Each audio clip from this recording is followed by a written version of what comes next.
It's a local scandal that's become national news. A family feud and allegations of lies and cover-up that were big news in Alaska, but unknown to the rest of the country until Sarah Palin became a national figure. The trooper in Troopergate is the ex-husband of the governor's sister, Mike Wooten, accused of making threats against his former in-laws. The allegation against the governor, which she denies, is that she wanted Wooten fired and pushed the public safety commissioner to do it. No, absolutely not. No, I've never. But the head of a state Senate committee, a Democrat, now investigating, says it smacks of abuse of power. Well, that's just it. I mean, you should never use your public office to settle a private score. And that's what the legislature is looking into, is to what degree did the governor's personal family relationship inject or get introduced into her work as governor.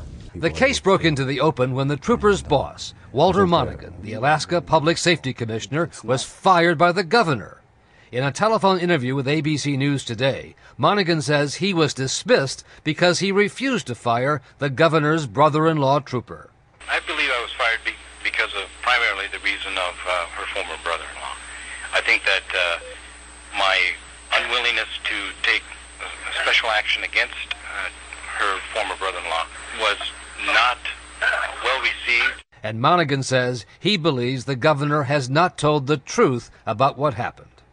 I think there are some questions now that come into light about how transparent and how honest she wants to be.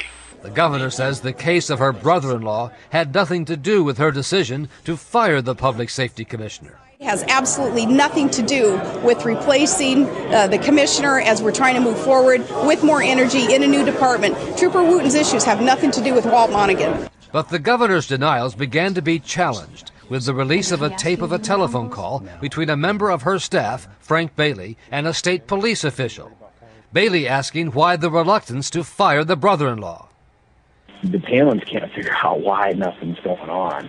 And here's the problem that's going to happen is that there is a possibility, because Wooten is an ex-husband of the governor's sister, and that there's, a custody situation, there is a strong possibility that the governor herself may get subpoenaed to talk about all this stuff on the stand over the next coming months, which would be... That's not good. It would be ugly. Right. I mean, and I don't think anybody wants that, but, Todd and Sarah are scratching their heads, why on earth hasn't... why is this guy still representing the department? And then later, a more direct reference to the commissioner, Walt Monaghan. And I'm telling you, honestly, I mean, she really likes Walt a lot, but on this issue, she feels like she doesn't know why there's absolutely no action for a year on this issue. It's very, very troubling to her and the family. The governor has told reporters in Alaska the phone call was harmless. And it seemed to be he just inquiring, I think, kind of process, what do you do if there are complaints against a trooper, and what is the status of this trooper. And though you will hear on the CD, that it does sound like he's calling on behalf of the governor, on Sarah. He refers to me as Sarah. He's asking on behalf of me. Senator French says Governor Palin has a serious credibility gap. There's the issue of the Frank Bailey call, suggesting that the Palins are upset, the Palins are confused, the Palins don't understand why this person's still working for the Department of Public Safety. So there's, I believe, evidence out there that's going to be damaging to the governor's position. As for the fired Public Safety Commissioner, Monaghan, he says he is disappointed in a woman for whom he once had high regard. It disappoints me, and it's because I expected more from her. I expected so much more. And I just wished it hadn't. None of this gives me either pride or pleasure being involved in this, because I've been part of the government. Bottom line is, I would like to see the truth, that's all.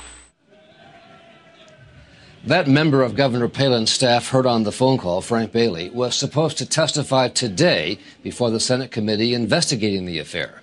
but his lawyer said Bailey would not show up because the governor's lawyers were preparing to challenge the committee's right to investigate.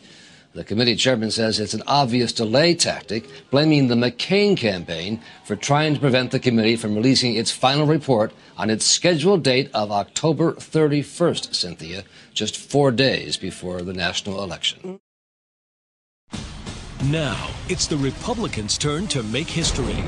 And all eyes again turn to Charlie Gibson, Diane Sawyer, and George Stephanopoulos. Don't miss the Republican National Convention, tonight on ABC.